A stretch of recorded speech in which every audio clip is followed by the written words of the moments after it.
Isabella was the third child in a family of 5. Born into a modest, hard-working household, she and her siblings grew up surrounded by struggle, the type that shaped dreams and built ambition. Their home was small, but it echoed with laughter, hunger, love, and survival. Her parents did their best, often working twice as hard just to feed their children and send them to school. Like many children in such a setting, the hope of a better future became the family's common goal.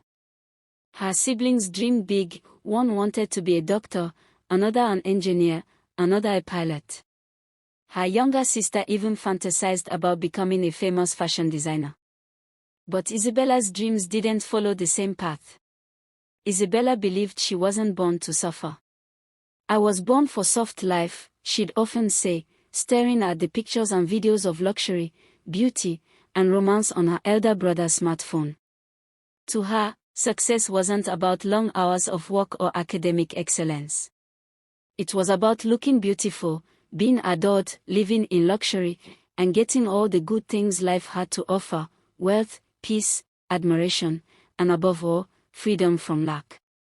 Her parents, grounded in values and tradition, constantly warned their children, "If you want something in life, you must work hard for it." But Isabella didn't want to wait. She didn't want to sweat. She didn't want to suffer. And so, when she reached senior secondary school, her path took a different turn. That was when she met Noah, a young, flashy boy who had just blown from internet fraud. Everyone in the area knew what he did, but no one could deny his wealth. He had money, and he was willing to spend it.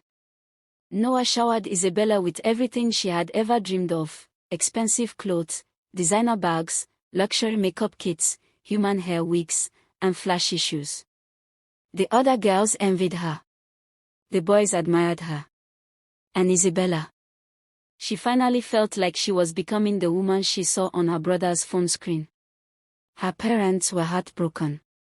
They scolded her. They warned her. They pleaded. But Isabella rebelled, and when they threatened to separate her from Noah, she made darker threats. "If you try to stop me from seeing Noah, I'll run away. I'll kill myself." Discipline no longer worked. Advice fell on deaf ears. Her siblings watched helplessly as their once lively sister drifted away into a world none of them could reach. After she completed secondary school, Isabella refused to continue her education. She claimed she wanted to start a business, but when her parents suggested she learn a trade first, she turned them down with scorn. Eventually, she picked up a job as a salesgirl just to keep herself busy, or perhaps to quiet her parents. But her eyes were set on a bigger plan. At 22, Isabella made a bold decision. She and Noah announced they were getting married. Her parents were furious. They couldn't bear to watch their daughter walk into a life built on lies, fraud, and lawlessness. They begged her to reconsider. They warned her about the dangers. They even threatened to disown her. But Isabella stood firm. In fact, she smiled. "Disown me if you want. I've made my choice." And just like that, Isabella left her family behind and married Noah. After their wedding, Isabella's dreams seemed to come true. Their honeymoon was nothing short of a fairy tale. Dubai sparkled under the desert sun, and so did her life. Luxurious hotels, gold-plated dining, private shopping sprees, it was everything she had seen on Instagram and more. Noah made sure every corner of their trip was lavish. They toured the world together: Maldives, Paris, Johannesburg, posing for pictures in designer clothes, sipping cocktails, dancing under the stars. Isabella soaked it all in. To her, this was proof she had chosen right. When they finally returned home, it wasn't to their old neighborhood. Noah had bought a brand new house in a high-end estate, a mansion he proudly called our perfect home. Isabella stood in awe as she walked through its marble floors, chandelier-lit halls, and custom-fitted bedroom. Life felt like a dream. Their early months of marriage were pure bliss. Noah was loving, generous, and affectionate. Every day brought new gifts, jewelry, clothes, shoes. He spoiled her like a queen. Then came the news that completed her happiness: she was pregnant. Noah had danced with joy that day. He kissed her belly, sang to it, called her "Mama, my baby." But 5 months into the pregnancy, things began to shift. Noah's affection started fading, slowly, but noticeably. At first, it was small things. He came home later than usual, no longer complimented her, sometimes seemed irritated over little things. Isabella noticed, but dismissed it. "It's normal," she told herself, sipping red wine from a gold-rimmed glass as she lounged on their velvet couch. "Marriage changes. He still loves me. He's just stressed." After all, she still had everything: the soft life, the luxury, the status. Her pictures still got hundreds of likes. But something deeper was cracking. By the 7th month of her pregnancy, the cracks were no longer small. Noah barely stayed home. He came back reeking of alcohol and perfume. He didn't call to check on her. He stopped touching her, stopped laughing with her, stopped seeing her. When Isabella confronted him one night, swollen feet, belly round with child, he cut her deeply with his words. "Ever since you got pregnant, you disgust me," he said coldly. "No more parties, no more fun. You're just boring now. A burden." Tears welled up in Isabella's eyes. "But I'm carrying your child. You expect me to be 7 months pregnant and still go clubbing?" "Whatever," Noah muttered, picking up his pillow and walking out of the room. That night, Isabella cried quietly, not out of shock, but out of exhaustion. Her heart ached, but her body was too tired to carry the pain for long. She drifted into sleep on tear-soaked pillows. From that moment on, things got worse. Noah became a stranger. Days passed without him coming home. When he did, he barely said a word to her or asked about the baby. Then came the day she gave birth, a beautiful baby girl with Noah's eyes and her smile. For a moment, Isabella thought the child would heal their home. But Noah didn't change. 3 months later, everything came crashing down. Isabella returned early from a baby clinic appointment and walked into the bedroom, only to find Noah in their bed with another woman. Her world spun. She screamed. She shouted. She begged. She wept. But Noah didn't apologize. Instead, in a sudden rage, he turned on her and gave her the beating of her life. Isabella lay on the floor, trembling and bruised, with her daughter's tiny cries echoing through the house. The same house Noah once called perfect. Noah didn't stop at one betrayal. His new lifestyle became his identity.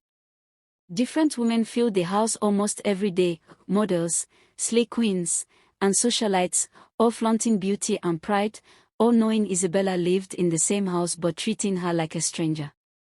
Worse still, Noah turned crueler by the day. "Look at you," he would sneer. "You used to be hot. Now you look like a bloated pig." Each word cut deeper than a knife. Isabella, once praised and adored, now lived in a house where even the maids treated her better than her husband did. But the final blow came one morning. A girl Noah had brought home the night before, tall, arrogant, and reeking of expensive perfume, ordered Isabella to bring her a cup of tea. Isabella, cradling her baby, ignored the insult. The girl, furious, stormed into the kitchen and boiled the tea herself, only to return and deliberately pour the steaming cup on Isabella's shoulder. Screaming in pain, Isabella slapped the girl out of reflex. That single slap ignited Noah's rage. He stormed into the room and descended on Isabella, punching, kicking, dragging her to the door. The baby cried. Isabella begged. But Noah wasn't moved. "Everything you own, I gave you," he shouted. "You've never worked a day in your life. Out of my house, now." With just the clothes on her back, Isabella was thrown out, barefoot, bruised, without her child. The mansion's gate slammed shut behind her. The guard said nothing. She was now a stranger. That night, the streets welcomed her. She wandered for hours alone. No phone. No wallet. No dignity. Eventually, she found an old corner beside a locked-up shop, barely sheltered. She laid the curtain down and curled up. She cried. Tears soaked her face through the cold night, and her body began to tremble from the harm and humiliation. She thought of Noah, her family, the choices she made. She wanted to scream, but she had no voice left. Days passed. Noah never came. And when she tried to visit the house, the gateman eyed her coldly and said, "Madam, you are a stranger here now. I was told not to let you in." Heartbroken and helpless, Isabella went back to her little corner. But fate had other plans. One morning, a gentle hand shook her from sleep. It was a woman, elegant, soft-spoken, and beautiful, the owner of the shop where Isabella had been sleeping. Isabella was shivering badly. The woman gasped and hurried to her car, returning with a flask of hot tea, some painkillers, and a clean wrapper. She didn't ask too many questions. She just said, "Come with me. Let's get you warm first." Isabella was too weak to respond. But her tears spoke volumes. The woman's name was Mrs. Chica, and she was nothing like Isabella had ever known, rich, but kind, busy, but soft-hearted. She lived in a large compound with her husband, Mr. David Chica, who was equally warm and generous. That same day, they moved Isabella into their boys' quarters, a neat little room behind their main house. It wasn't luxury, but it was hope. Slowly, Isabella began to heal. Each day, she followed Mrs. Chica to her supermarket at a large, well-organized store in a busy area. Isabella helped in dusting shelves, cleaning the floors, assisting customers, and arranging goods. She never complained. She just worked, quietly, humbly, and gratefully. Mr. David noticed. One day he told his wife, "That girl has changed.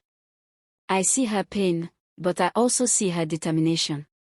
Let's help her stand again." Mrs. Chica nodded. Together, the couple began to draw up a plan to help Isabella rebuild her life, and for the chance to one day walk back to her family with her head held high. With time, Isabella's wounds began to heal, not just the bruises on her body, but the cracks in her spirit.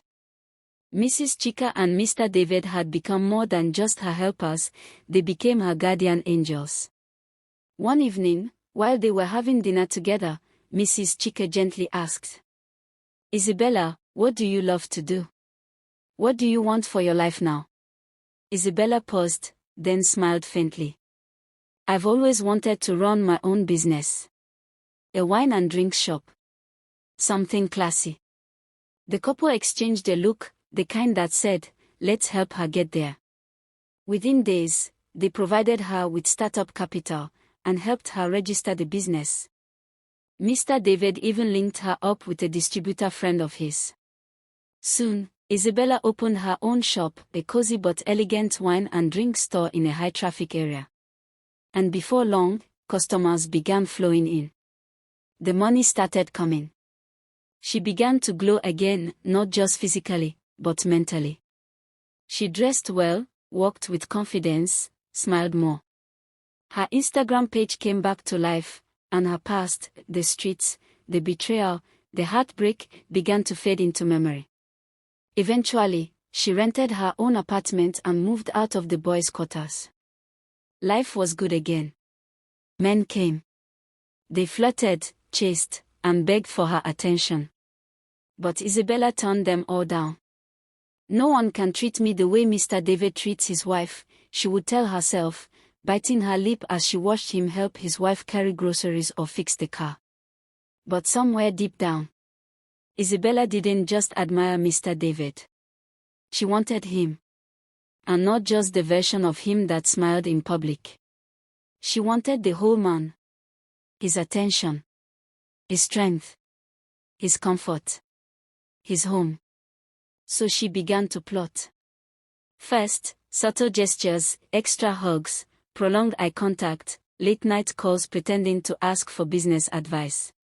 Then came the temptation, the tears, the vulnerability, the slow seduction. And eventually, Mr. David gave in. What began as a single mistake turned into a secret affair. Weekends at her place. Passion hidden in shadows. Guilt buried under pleasure. Mr. David, once faithful and warm, slowly became cold at home. He began snapping at his wife. "You're always working. You don't care about me anymore." Mrs. Chike tried to stay calm. "You lost your job 3 months ago, David. I'm doing everything I can to keep this family afloat." But Mr. David was no longer listening. His heart, his body, they now belonged to Isabella. And then came the unthinkable. He brought Isabella into their home. As a guest, he claimed. Isabella walked through the same gate she once cried in front of, now as the woman of the house. She wore her best clothes, her finest wig, and a smile of victory. Mrs. Chika was stunned. She pleaded. She begged. She cried. "David, I gave her shelter. I brought her into our lives. How could you do this to me?" But Mr. David had made up his mind. "If you can't respect me in my own house, then leave." And just like that, Mrs. Chika was thrown out of her own home, replaced by the very woman she once saved.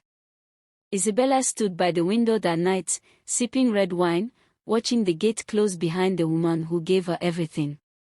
She smiled to herself. "I've won," she whispered. "Finally. I've gotten a man who will treat me right." Mrs. Chika left the house with her 3 children and went straight to her sister's place. She was broken, shattered, betrayed. Her heart had been ripped apart by those she trusted the most. She regretted ever bringing Isabella into her life. That one act of kindness had destroyed her home. Her once peaceful, blissful life had come crashing down. She didn't return to her shop for over a month. She stayed indoors, barely speaking, often mumbling to herself. Her sister was worried. Family members intervened. They took her to hospitals, to churches, even to professional counselors. Gradually, she began to heal. Eventually, she reopened her store not because she felt strong, but because sitting at home only fed her sorrow. Still, the pain lingered. Sometimes, she'd find herself walking toward her former home, only to stop at the gate, remembering she no longer lived there. Each time she remembered why, tears welled up in her eyes. But life, as always, moved on. 3 years passed. Mrs. Chika was no longer the same woman.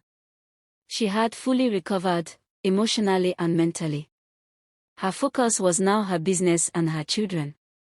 She worked hard, bought her own house and even a car. One evening, she returned home from the market with a few groceries in hand. Just as she entered her compound, a woman approached her and said, "Madam, I don't know how to say this. Mr. David is dead." Mrs. Chika froze. "What?" she asked, eyes wide with shock. "He died of a heart attack this morning." Mrs. Chika stood silent for a moment, then slowly shook her head. She didn't feel pain. No sadness. No anger. Only pity. She felt sorry for him, a man who had thrown away everything for nothing. 3 months later, something unexpected happened. Isabella showed up at her gate. And this time, she wasn't alone. She came with another woman, perhaps a friend. Mrs. Chike didn't even let them speak. "You, get out of my compound. Both of you," she said coldly. But Isabella dropped to her knees, weeping. "Please. Chika, forgive me. I've lost everything again," she sobbed. The other lady tried to plead on Isabella's behalf. "She's been through a lot. Please, give her another chance," she said. Mrs. Chica folded her arms. What exactly did she tell you? She asked. She only said she wronged you badly. That's all. Ask her what she did, Mrs. Chica replied, pointing at Isabella. But Isabella couldn't say a word. She just kept crying. Stop those crocodile tears. Mrs. Chica snapped. You're good at acting. Drama queen. Then she turned to the woman who accompanied her. My dear, run for your life while you still can. This woman. She will ruin you. She then explained how she met Isabella, helped her, and how Isabella took over her home. The woman turned to Isabella with a shocked face. You told me you just made a mistake. You didn't say you destroyed her home, she said, stepping back. You're evil. And with that, the woman walked away, leaving Isabella in tears. Mrs. Chica didn't spare her another glance. Her security men did the rest. Isabella was thrown out. And just like that, the door she had once forced open was now slammed shut forever. Isabella had nowhere else to go. She cried for days, and eventually, with a heavy heart, she decided to return to her family home. But when she got there, strangers were living in the house. Confused and embarrassed, she pretended to be a distant relative and began asking questions about the family that once lived there. Oh, they've all relocated to the city, an elderly woman explained kindly. God really blessed them. Their first son is now a doctor, the second an engineer. One of the daughters became a lawyer, and the other is a renowned fashion designer in Lagos. Do you know how I can reach them? Isabella asked, hope flickering in her eyes. I'm sorry, I don't have any contact, the woman replied, but they usually come home every December to celebrate Christmas and New Year. Isabella thanked her and walked away in silence. If she had ever thought she regretted her past, it was nothing compared to this moment. This was the deepest regret of her life. If only she had listened to her parents. If only she had stayed. By now, she too could have been successful, just like her siblings. She collapsed on the bare ground, weeping uncontrollably, weeping until she had no strength left. Every decision, every step she took, flashed before her eyes like a nightmare. She cried herself to sleep on the cold floor of the sitting room. By morning, she rose with a single thought in mind, to find Noah. And so, she set out for his house.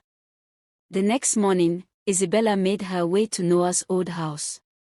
Maybe, just maybe, she could find her daughter there. But when she got there, the gates were chained, and a huge red notice screamed. Sealed by court order. Panicked, she asked a man selling recharge cards nearby what had happened. He sighed and leaned in. You never hear. That guy, Noah, he got into big trouble. He dumped a woman in Canada, the wife of one big politician. When the woman discovered she had been dumped, she fainted and died of a heart attack. Her husband swore that Noah must suffer. He brought policemen all the way from Canada, arrested Noah and charged him to court. He was sentenced to life imprisonment straight. Isabella stood frozen.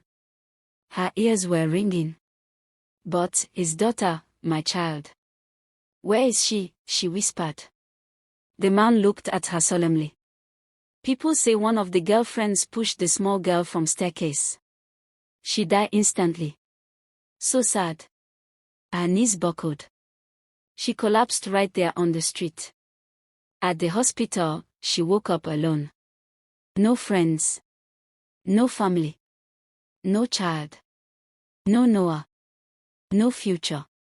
She quietly stood up from the bed and slipped out before anyone could notice. She walked back to the small, empty room she had been squatting in, no mattress, no food, just a cold floor and her shattered life. She sat. And then, she cried again. She cried until there were no tears left to shed. She wept for her wasted youth. She wept for the daughter she never protected. She wept for the family she turned her back on. She wept for the dreams that never saw the light of day. And when the weeping ended, silence fell. She reached into her bag and pulled out the small bottle she had bought earlier, labeled in bold red, poison. Her hands trembled as she uncapped it. With a heart full of sorrow, she whispered, "I'm sorry." And then she drank. Slowly, she lay down on the floor. A tear rolled down her cheek, and her eyes closed one last time. She went to sleep, but this time, she never woke up. And so, Isabella's journey came to a tragic end, a painful reminder that the choices we make today echo through the halls of our tomorrow. She had once been full of dreams, surrounded by love, and guided by wise counsel, but rebellion and impatience led her down a path of ruin. Her story is not just a tale of heartbreak, it is a warning, a lesson, a cry from the grave. Listen to the voices of those who truly care for you. Never trade your future for a moment of rebellion. Work hard. Be patient. Value wisdom. Because not all mistakes come with a second chance, and not every lost path can be retraced. Let her story speak where her voice is now silent. What are your thoughts about this story? Please subscribe, like and drop a comment. Till I drop another story, stay safe, bye bye.